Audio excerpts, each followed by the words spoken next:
الحمدللہ رب العالمین والصلاة والسلام علی سید المرسلین وعلی آلہ واصحابہ اجمعین اما بعد فاعوذ باللہ من الشیطان الرجیم بسم اللہ الرحمن الرحیم۔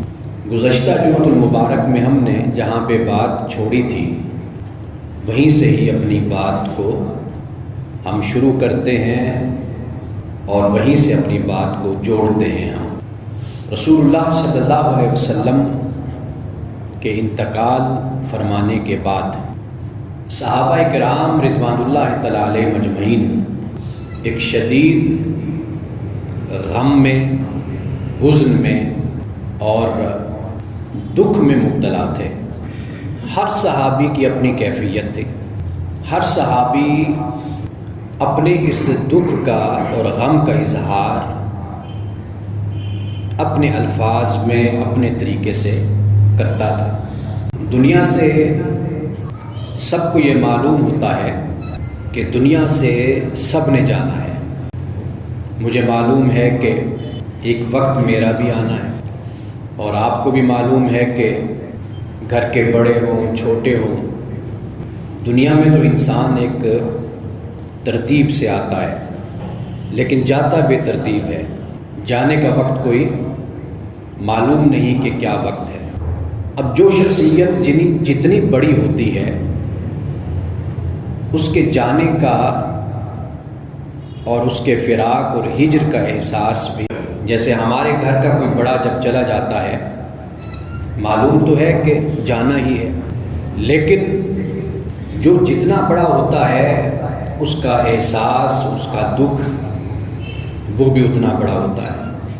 صحابہ کرام رضوان اللہ تعالی علیہ مجمعین اور آپ علیہ الصلوۃ والسلام کی ذات اقدس پہ یہ آیت تو اتر ہی چکی تھی کہ وما محمد الا رسول، اور یہ غزوہ احد کے موقع پر اتری کہ محمد صلی اللہ علیہ وسلم صرف اور صرف اللہ کے رسول ہیں، میسنجر ہیں، پیغمبر ہیں۔ یہ آیت اتری تھی، لیکن صحابہ کرام رضوان اللہ تعالی علیہ مجمعین بیان کرتے ہیں کہ جب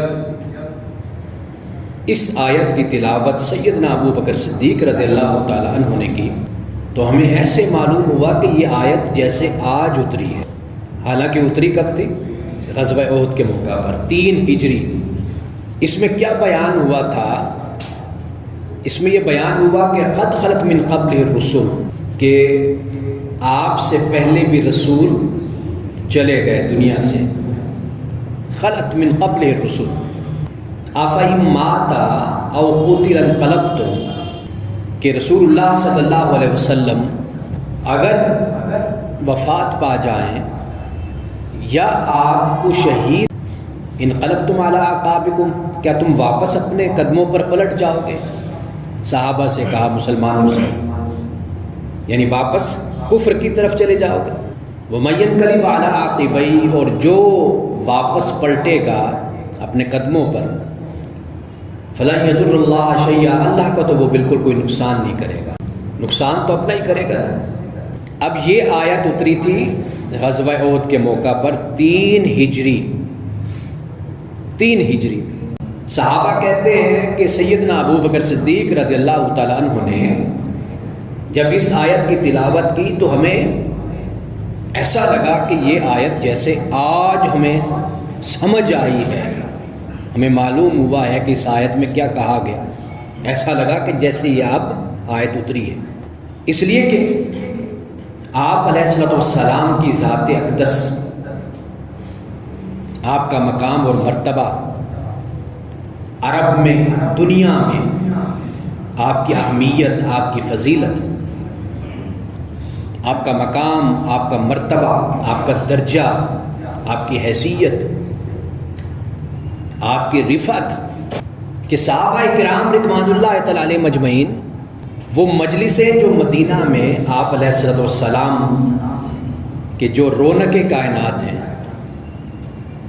کائنات کی محفل اور مجلس آپ کی وجہ سے آباد ہوئی، آباد ہے اور آباد رہے گی۔ صحابہ کا ایک معمول تھا نا زندگی گزارنے کا، کہ رسول اللہ صلی اللہ علیہ وسلم کے پیچھے نماز پڑھی، 5 وقت نماز پڑھتے یا جو بھی، مسجد نبوی میں آپ سے ملاقاتیں ہوتی، آپ کی زیارت سے مشرف ہوتے، غزوات ہو رہے ہیں، رسول اللہ کی سربراہی میں آپ تشریف لے جا رہے ہیں، ہر وقت رسول اللہ صلی اللہ علیہ وسلم کے ساتھ معیت میں، آپ کی رفاقت میں، قدم قدم پر کوئی مسئلہ، کوئی پریشانی، کوئی مشکل پیش آتی، آپ علیہ السلام کی خدمت میں حاضر ہوتے، سوال کرتے، پوچھتے، جواب مل جاتا۔ آپ کی صحبت میں بیٹھنے کے اتنے طلبگار اور اتنے پیاسے ہوتے تھے صحابہ، آپ اندازہ کیجئے کہ جب آپ علیہ السلام کا انتقال ہوا تو صحابہ کے دلوں پر کیا بیتی ہوگی۔ سیدہ کائنات فاطمہ الزہرا رضی اللہ تعالی عنہا، آپ کی صاحبزادی، کہ جب رسول اللہ صلی اللہ علیہ وسلم کا انتقال ہوتا ہے اور آ کر آپ کے جسد مبارک کے پاس آ کر کہتے ہیں کہ فرماتی ہے کہ آج مجھ پر غم کا ایسا پہاڑ ٹوٹا ہے، اگر یہ غم دنوں کو مل جاتا تو یہ دن بھی راتیں بن جاتی، سیاہ ہو جاتے۔ ہر صحابی نے اپنے جذبات کا، اپنی محبت کا اظہار کیا۔ سیدنا عثمان غنی رضی اللہ تعالی عنہ فرماتے ہیں کہ حضرت علی سے کہ میں نے رسول اللہ صلی اللہ علیہ وسلم کا وصال ہو چکا تھا، آپ وہیں پر بیٹھے تھے، سیدنا علی مرتضیٰ آئے، سیدنا عثمان غنی بعد میں فرماتے ہیں کہ علی، اس وقت کہ جب رسول اللہ کا انتقال ہوا تم وہاں سے گزرے، میں نے تم کو سلام کیا لیکن تم نے میرے سلام کا جواب ہی نہیں دیا۔ سیدنا علی مرتضیٰ نے فرمایا کہ اے بھائی عثمان، مجھے تو اس وقت ہوش ہی نہیں تھی، مجھے معلوم ہی نہیں، میں نے تو تمہاری آواز کو سنا ہی نہیں کہ تم نے مجھے سلام کہا ہے۔ یہ کیفیت تھی صحابہ کی۔ سیدنا فاروق اعظم رضی اللہ تعالیٰ عنہ نے اپنی طبیعت اور اپنے مزاج کے مطابق اعلان فرمایا کہ جس نے بھی یہ کہا کہ رسول اللہ کا انتقال ہو گیا میں اس کا سر قلم کر دوں گا۔ اب اس موقع پر یہ کیفیت تھی صحابہ کی کہ جیسے میں نے حضرت عبداللہ کے بارے میں آپ کو بتایا تھا گزشتہ جمعہ میں کہ ان کا بیٹا جب ان کے پاس گیا، وہ کھیت میں کام کر رہے تھے، کھیتی باڑی کر رہے تھے، اور جب بتایا جا کر کہ رسول اللہ صلی اللہ علیہ وسلم کا انتقال ہو گیا، اسی وقت اس صحابی نے اپنے ہاتھوں کو اللہ کی بارگاہ میں اٹھا کر کہا، مولا مجھے اب اندھا کر دے، نابینا کر دے، اس لیے کہ یہ بینائی تو نے عطا کی تھی رسول اللہ کی زیارت کے لیے، آپ کی زیارت سے مشرف ہونے کے لیے، آپ کو دیکھنے کے لیے، آپ کے پاس بیٹھنے کے لیے۔ اب جب رسول اللہ دنیا سے تشریف لے گئے تو مولا یہ بینائی مجھ سے واپس لے لے۔ اب یہ جذبات کا اظہار ہے نا، محبت کا۔ اسی طرح اگر کوئی شیخ دنیا سے جاتا ہے آج، ایک کیفیت ہوتی ہے، صحابہ کرام رضوان اللہ تعالیٰ علیہم اجمعین کی کیفیت کہیں اس سے زیادہ تھی۔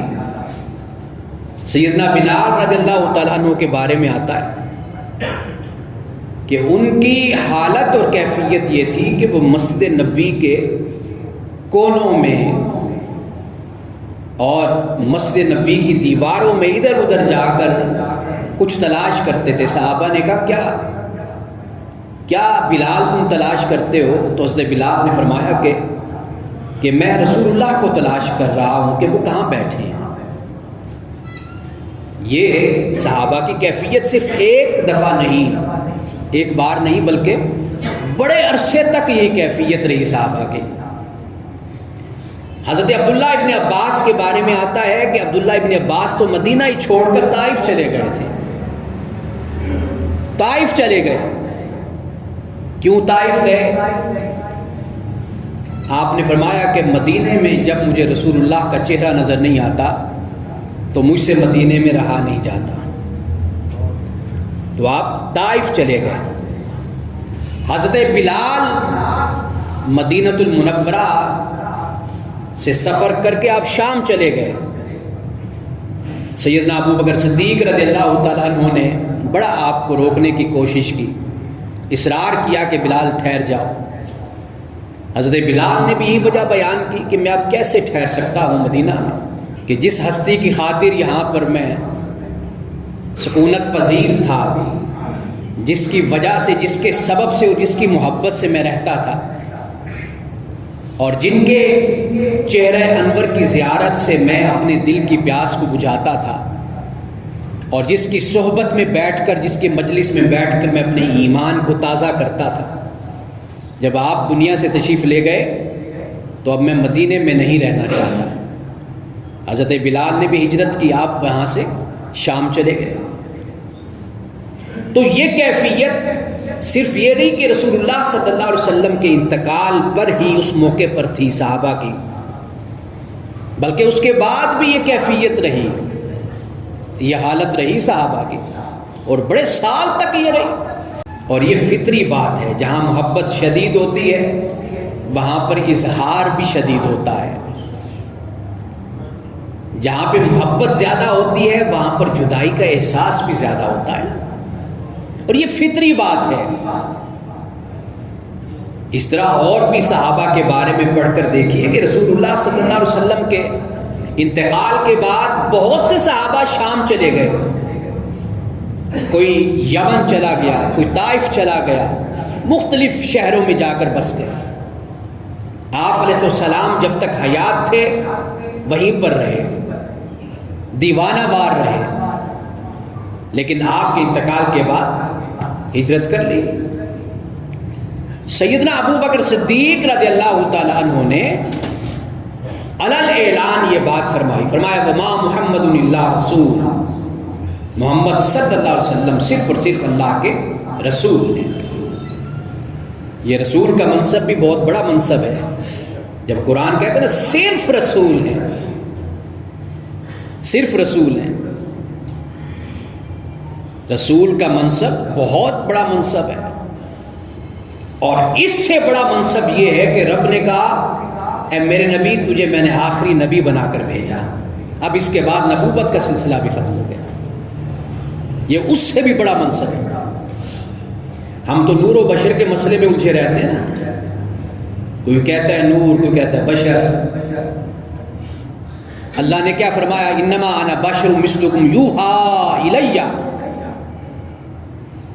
کہ اس میں کوئی شک نہیں کہ میں تمہارے جیسا بشر ہوں، لیکن یوحی الی، میری طرف تو وحی کی جاتی ہے. اب یار لوگ اس پر تو توجہ کرتے نہیں ہیں، وہ پھر بشر کے مسئلے پر ہی الجھے رہتے ہیں. اتنا بڑا مقام اور مرتبہ، ہم سے کوئی بڑا بات کر لینا، وزیر اعظم، کوئی صدر، کوئی اپنا استاذ، کوئی اپنا شیخ ہمیں محبت کی نظر سے دیکھ لے، ہم پھولے نہیں سماتے، دنیا کو بتاتے ہیں کہ مجھے میرے ساتھ میرے شیخ نے اس طرح کلام کیا.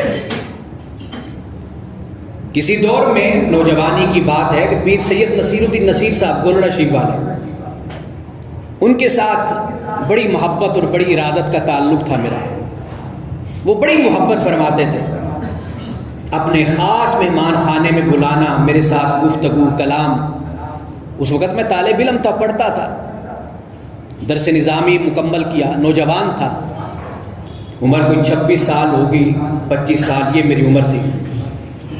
اب وہ پیر صاحب، میں مجمع میں بھی بیٹھا ہوتا تو ان کی نظر مجھ پر ہوتی، مجھے اپنے پاس بلا لیتے.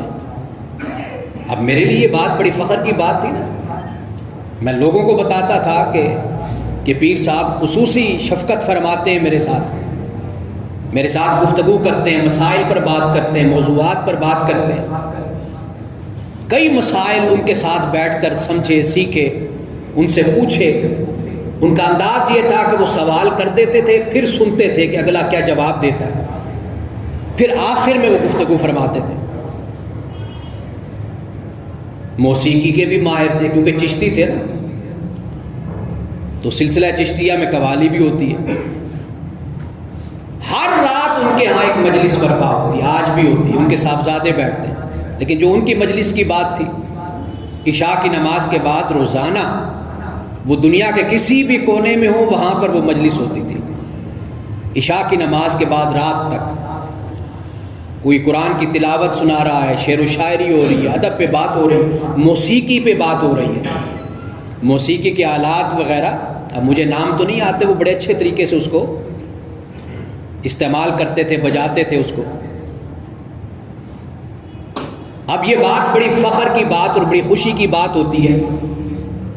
آپ اندازہ کیجئے کہ رب جس سے کلام کرے، رب جس پر وحی بھیجے، رب جس سے گفتگو کرے، جبریل کو جس پر بھیجے کہ جاؤ میرے نبی پاک نبی مکرم صلی اللہ علیہ وسلم سے جا کر بات کرو، یہ کلام دو. قرآن اترا 23 سال کے عرصے میں. ہم تو اس مسئلے میں پھنس کر رہ گئے تھے کہ نور اور بشر، حالانکہ سب سے بڑا مقام اور مرتبہ یہ ہے یوحا الیہ، کہ اللہ نے اپنے کلام سے نوازا، اپنی وحی عطا کی. یہ سب سے بڑا مقام اور مرتبہ. ہم ان بحثوں میں الجھ جاتے ہیں. جو قرآن بتاتا ہے اس کو ہم سمجھتے نہیں ہیں. وما محمد الا رسول، صرف اور صرف محمد کیا ہے؟ اللہ کے رسول ہے. حضرت ابو بکر صدیق رضی اللہ تعالیٰ عنہ نے اس آیت کی تلاوت کی. افإن مات او قتل انقلبتم علی اعقابکم، کہ اگر رسول اللہ صلی اللہ علیہ وسلم وفات پا جائیں یا آپ کو شہید کر دیا جائے تو کیا اے مسلمانوں، اے صحابہ، کیا تم واپس اپنے قدموں پر پلٹ جاؤ گے؟ وَمَن يَنْقَلِبْ عَلَىٰ عَقِبَيْهِ، اگر کوئی پلٹتا ہے وہ اللہ کا ہرگز کوئی نقصان نہیں کرتا، وہ اپنا نقصان کرتا ہے. سیدنا ابو بکر صدیق رضی اللہ تعالی عنہ نے اس کی تلاوت کی. اس سے ایک بات یہ سمجھ آ گئی، صحابہ کو بھی سمجھ آ گئی کہ سب سے بڑی ذمہ داری جو امت پر ہے وہ نبی کے میسج، پیغام اور مشن کی ہے. وہ مشن، وہ پیغام، وہ امت نے لے کر آگے بڑھنا ہے. سیدنا ابو بکر صدیق رضی اللہ تعالیٰ عنہ نے یہ بات سمجھا دی صحابہ کو کہ رسول اللہ صلی اللہ علیہ وسلم دنیا سے رخصت ہوئے، اب آپ کے جانے کے بعد ہماری ذمہ داری کیا بنتی ہے؟ ہماری ذمہ داری یہ بنتی ہے کہ آپ علیہ السلام کے دین کو تھامے رکھیں. آپ نے حجۃ الوداع کے موقع پر فرمایا تھا کہ اے مسلمانوں، میں تم میں 2 چیزیں چھوڑ کر جا رہا ہوں، جب تک ان 2 چیزوں کو تھامے رکھو گے تو ہدایت پر رہو گے، جب ان 2 چیزوں کو چھوڑ دو گے تو گمراہ ہو جاؤ گے. وہ 2 چیزیں کیا تھیں؟ فرمایا کتاب اللہ اور سنتی، اللہ کی کتاب اور میری سنت. جب تک ان دونوں کو تھامے رکھو گے تو تم گمراہ نہیں ہوگے. امت گمراہ تبھی ہوتی ہے، کتاب اللہ بھی چھوٹ گئی، نبی کی سنت بھی چھوٹ گئی، دونوں چیزیں چھوٹ گئی. کتاب اللہ کو دیکھا نہیں، کتاب اللہ میں ہے کیا، قرآن میں ہے کیا. ساری زندگی گزر گئی، قرآن کو پڑھا ہی نہیں. نبی پاک صلی اللہ علیہ وسلم کی سنت کا بھی شعور اور سمجھنے کی سنت ہے کیا، اس کو ہم نے اختیار کیسے کرنا ہے، اس کا بھی ہمیں علم نہیں. نبی پاک کی جو سنت ہے وہ در حقیقت مسلمانوں کی تہذیب ہے، وہ سویلائزیشن ہے. یہ 2 چیزیں ہیں جو رسول اللہ نے فرمایا میں تم میں چھوڑ کر جا رہا ہوں، اگر ان کو تھامو گے گمراہ نہیں ہوگے. امت کب گمراہ ہوتی ہے؟ جب قرآن کو چھوڑتی ہے اور جب سنت کو چھوڑتی ہے، جب فرقوں میں بٹ جاتی ہے، تفرقات میں پڑ جاتی ہے، جب لڑائی اور جھگڑے شروع کر دیتی ہے. قرآن بھی چھوٹ گیا، سنت بھی چھوٹ گئی، سب کچھ چھوٹ گیا، پھر سب کچھ اپنا فرقہ بن گیا. سیدنا ابو بکر صدیق رضی اللہ تعالی عنہ کی شخصیت، آپ نے اس موقع پر جس دانش اور بصیرت کے ساتھ، کیا آپ صلی اللہ علیہ وسلم سے آپ کو محبت نہیں تھی؟ بڑی شدید محبت تھی. اس کا ذکر میں نے گزشتہ جمعۃ المبارک میں کیا. سیدنا ابو بکر صدیق رضی اللہ تعالیٰ عنہ کے عشق اور محبت پر ہی بات کی جائے نا، کئی مہینے بیت جائیں، اتنے واقعات اور اتنے کچھ کتابوں میں موجود ہے کن کن مواقع پر سیدنا ابو بکر صدیق نے اپنے مال کو قربان نہیں کیا. رسول اللہ نے کسی کے بارے میں یہ نہیں فرمایا، اللہ کی طرف، آسمان کی طرف نظریں اٹھا کر فرمایا کہ اس کائنات میں، اس دنیا میں مجھے کسی کے مال اور دولت نے اتنا فائدہ نہیں دیا جتنا فائدہ مجھے ابو بکر کے مال نے دیا ہے، یہ فرمایا۔ آسمان کی طرف دیکھ کر کہا، مولا میں ابو بکر کے احسانات کا بدلہ نہیں دے سکتا، ابو بکر کے احسانات کا بدلہ تو نہیں دینا ہے۔ وہ میں نے پھر آپ کو بتایا کہ اللہ نے پھر بدلہ دیا نا، 4 نسلیں صحابہ بنی، 4 نسلیں، کسی صحابی کی 1 نسل ہے، کسی کی 2 نسلیں، واحد ابو بکر کی ذات ہے کہ ابو قحافہ بھی مسلمان، ابو بکر بھی مسلمان، ابو بکر کی صاحبزادی عائشہ، اسما، عبد الرحمن، عبداللہ، یہ سب مسلمان، اور پھر عبد الرحمن کی، عبداللہ کی آگے اولاد وہ بھی مسلمان، صرف مسلمان نہیں بلکہ رسول اللہ کے دست اقدس میں ہاتھ دے کر اسلام قبول کیا تھا۔ یہ سعادت نصیب ہوئی۔ اللہ تعالیٰ کی ذات پھر اس طرح احسانات کا بدلہ دیتی ہے۔ جو دین کے نام پر اپنی جان کو وقف کرتے ہیں، دین کے نام پر اپنے مال کو قربان کرتے ہیں، اللہ کی طرف سے پھر ان کو صلہ ملتا ہے۔ وہ ذات اس لیے کہتی ہے کہ جو میرے لیے کرتے ہو وہ دکھاؤ نہیں، دکھاوے کے لیے نہ کرو، وہ اگر صرف میرے لیے کرو گے تو پھر میں سب کچھ دوں گا۔ سیدنا ابو بکر صدیق رضی اللہ تعالیٰ عنہ کی ذات ہے، آپ کو رسول اللہ سے شدید محبت تھی، شدید محبت، عشق تھا، دیوانگی کی حد تک محبت تھی۔ مسجد نبوی میں جائیے، میں عمرے پہ گیا تو وہاں پر جو لوگ 40 45 50 سال سے رہ رہے ہیں، یہ بات شاید میں نے پہلے آپ کو بتائی ہو، آپ وزٹ کریں نا، جو وہاں پہ رہ رہے ہیں، مسجد نبوی مختلف مراحل سے گزر کر تعمیر ہوئی، بنی، آپ کو وہ بتائیں گے کہ پرانی مسجد نبوی کیسے تھی، اور اس مسجد، موجودہ مسجد میں پرانی مسجدوں کے کیا کیا نشانات ابھی تک موجود ہیں، خلافت عثمانیہ کے دور کے، اس سے بھی پہلے کے۔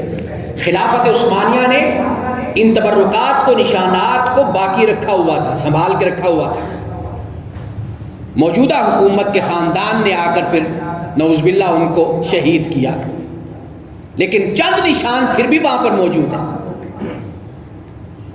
ہمارے ایک دوست ہیں، ان کے والد 50 سال سے وہاں پر رہ رہے ہیں۔ وہ ایک دفعہ مجھے مسجد نبوی میں لے کر گئے، رسول اللہ صلی اللہ علیہ وسلم کا جہاں حجرہ مبارک ہے، جہاں پر آپ اس وقت استراحت فرما ہے، آرام فرما رہے ہیں، اس کے بالکل سامنے، بالکل مجھے دوست کے والد نے بتایا کہ یہ جو جگہ ہے وہ نشان موجود ہے ابھی تک، اس کو خوخہ ابی بکر کہا جاتا ہے۔ خوخہ یعنی روشن دان، کھڑکی، اسے آج بھی اس نام سے یاد کیا جاتا ہے اس جگہ کو۔ تو میں نے پوچھا کہ اس کی وجہ کیا ہے، کہ یہ یہاں پر سیدنا ابو بکر صدیق نے کھڑکی کیوں بنوائی تھی؟ انہوں نے بتایا اس لیے کہ رسول اللہ کے حجرے کا دروازہ بالکل سامنے ہے۔ ان کے الفاظ یہ ہیں، سیدنا ابو بکر صدیق نے کھڑکی اس لیے بنوائی تاکہ یہاں بیٹھ کر دیکھتے رہیں کہ میرا محبوب کب گھر میں آتا ہے، کب گھر سے باہر جاتا ہے، میں زیارت کرتا رہوں، میں دیکھتا رہوں۔ اس حد تک محبت اور عشق تھا۔ لیکن آپ دیکھیے کہ جب آپ کا انتقال اور وصال ہوا، یہ بھی محبت کا تقاضا تھا نا، کہ محبوب جو مشن چھوڑ کر جا رہا ہے، جو میراث چھوڑ کر جا رہا ہے، اتنا دین کا کام، اتنی بڑی ریاست کہ جو کئی ہزار مربع میل پر پھیلی ہوئی ریاست ہے، اتنی بڑی ریاست کو چھوڑ کر جا رہا ہے، ایک پورا مشن چھوڑ کر جا رہا ہے، پورا مقصد چھوڑ کر جا رہا ہے، پیچھے اتنے مسلمان چھوڑ کر جا رہا ہے۔ آخر اس مشن کو بھی تو سنبھالنا عاشق صادق کی ذمہ داری تھی نا۔ سچا عاشق ایسا ہی ہوتا ہے، فقط یہ نہیں کہ شخصیت سے محبت کا اظہار کرتے رہو اور جب عمل کا وقت آئے عمل بالکل برعکس ہو۔ ویسے عاشق رسول بنتے رہو، اذان ہو جائے، اذان کے وقت اٹھ کر عاشق نماز نہ پڑھے، وہ کیسا عاشق؟ اذان اللہ اکبر، مؤذن کہے اور اشہد ان محمد رسول اللہ کہے، وہ کیسا عاشق جو اپنے محبوب کے نام پر تڑپ نہ جائے، بے چین ہو کر مسجد کی طرف نہ آئے، یا جہاں پر بھی ہو مصلی بچھا کر نماز نہ پڑھے، وہ کیسا عاشق؟ سچا عاشق تو وہ ہوتا ہے کہ جو اپنے محبوب کے مشن کو لے کر آگے بڑھتا ہے، اپنے محبوب کے مشن پر قائم رہتا ہے، اس کی جان چلی جائے، اس کا مال، عزت، آبرو سب کچھ چلا جائے، لیکن وہ اپنے محبوب کی محبت پر سودا نہیں کرتا، کمپرومائز نہیں کرتا۔ یہ وہ بات ہے جو سیدنا ابو بکر صدیق رضی اللہ تعالیٰ عنہ کی شخصیت میں تھی۔ کس فراست کے ساتھ، دانش کے ساتھ آپ نے اس وقت کے مسائل کو حل کیا۔ اس کی ایک دو مثالیں بیان کرتا ہوں۔ آپ دیکھیے صحابہ میں یہ سوال پیدا ہوا کہ رسول اللہ صلی اللہ علیہ وسلم کی تدفین کہاں پر ہو، یہ بڑا اختلاف سامنے آیا۔ بعض صحابہ نے کہا کہ مکۃ المکرمہ، آپ کے چونکہ پیدائش کی جگہ ہے، وہ آپ کے جسد مبارک کو وہاں لے جایا جائے۔ کسی نے کہا کہ بیت المقدس کی طرف، کسی نے مسجد اقصیٰ کی بات کی، کسی نے مدینے کی بات کی۔ سیدنا ابو بکر صدیق رضی اللہ تعالیٰ عنہ نے ایک بات کہی۔ آپ دیکھیے کہ صحابہ کا ان پر کیسا اتفاق تھا، کیسا اتفاق تھا، کیسا اجماع تھا۔ صرف ایک بات کہی، سیدنا ابو بکر صدیق نے فرمایا کہ رسول اللہ نے فرمایا تھا کہ نبی جہاں پہ فوت ہوتا ہے وہیں پر ہی اس کی قبر بنتی ہے، بس یہ فرمایا۔ صحابہ کے درمیان اتفاق ہو گیا، سب خاموش ہو گئے۔ آج رسول اللہ صلی اللہ علیہ وسلم جہاں موجود ہیں، یہ در حقیقت یہ وہ مقام ہے جسے حجرہ عائشہ کہا جاتا ہے، اور یہ وہ مقام ہے کہ جہاں پہ رسول اللہ صلی اللہ علیہ وسلم کا انتقال ہوا تھا۔ ایسے اور بڑے مسائل پیدا ہوئے۔ جب خلافت کی بات آئی، سیدنا ابو بکر صدیق رضی اللہ تعالیٰ عنہ نے ایک بات فرمائی۔ آپ نے فرمایا کہ رسول اللہ نے فرمایا تھا کہ خلیفہ امام قریش سے ہوگا۔ اس کے بعد پھر صحابہ میں اختلاف نہیں رہا، قریش سے ہوگا، اس لیے کہ وہ شخص کے جسے عصبیت حاصل ہوتی ہے اپنے قبیلے میں، اپنے خاندان میں۔ آپ کے خاندان میں تو ایسے بڑے لوگ ہوتے ہیں نا، ہر کسی کے خاندان میں ہوتے ہیں۔ خاندان سے باہر نکل کر محلے میں ہوتے ہیں، محلے سے نکل جائیے تو ضلع میں، تحصیل میں ہوتے ہیں، اس سے نکل جائیے صوبے میں آ جاتے ہیں، صوبے سے نکل جائیں تو پھر صوبوں میں، ملک میں آ جاتے ہیں۔ ایسے لوگ ہوتے ہیں، ان کو عصبیت حاصل ہوتی ہے، ان کے نام پر لوگ اکٹھے ہو جاتے ہیں۔ تو سیدنا ابو بکر صدیق رضی اللہ تعالیٰ عنہ کو یہ عصبیت، یہ مقام قبیلہ قریش میں حاصل تھا، اور قبیلہ قریش کو باقی سارے عرب میں حاصل تھا۔ سیدنا ابو بکر صدیق نے جب یہ فرمایا تو اس کے بعد سیدنا ابو بکر صدیق رضی اللہ تعالی عنہ خلافت کے منصب پر فائز ہوئے۔ اب آپ نے کیا خطبہ دیا، کیا خطبہ دیا۔ ہم تو مسلمان آپس میں لڑتے ہیں نا، اہل تشیع، اہل تسنن، اور پھر اس پر ہم دلائل لاتے ہیں، نعوذ باللہ من ذالک، اسی میں ہی ہم بہت کچھ کہہ جاتے ہیں۔ تاریخ یاد کیجئے کہ تاریخ تو ٹوکری کی طرح ہوتی ہے، آپ اس میں سے اپنی پسند کی چیزیں نکالتے رہے، بڑا کچھ آپ کو مل جائے گا۔ لوگوں نے بڑا کچھ شامل کر رکھا ہے۔ سیدنا ابو بکر صدیق نے جب یہ فرمایا تھا وما محمد الا رسول، جب قرآن کی یہ آیت تلاوت کی تھی، اس کی وجہ کیا تھی؟ اس کی وجہ یہ تھی کہ عرب میں منافق، یہود، نصارہ، مختلف قبائل جو اسلام پر پختہ نہیں تھے وہ اٹھ کھڑے ہوئے تھے۔ منافقین نے مسلمانوں کو بدظن کرنا شروع کر دیا کہ اب تو رسول اللہ دنیا سے تشریف لے گئے، اب وہ والی بات کہاں رہ گئی، اب تو سب کچھ لپٹ گیا، سب کچھ ختم ہو گیا، اب تو ختم سب کچھ۔ جب یہ باتیں کی تو سیدنا ابو بکر صدیق نے مسلمانوں سے کہا نہیں، آپ علیہ السلام دنیا سے تشریف لے گئے، لیکن آپ کی نبوت، رسالت، آپ کا مشن، آپ کا مقصد آج بھی قائم ہے، ہم نے اس کو لے کر چلنا ہے۔ یہ سیدنا ابو بکر صدیق نے فرمایا۔ اب اس کے بعد آپ نے کیا خطبہ دیا تھا وہ میں انشاءاللہ آئندہ جمعۃ المبارک میں اس پہ بات کروں گا۔ واخر دعوانا الحمدللہ رب العالمین۔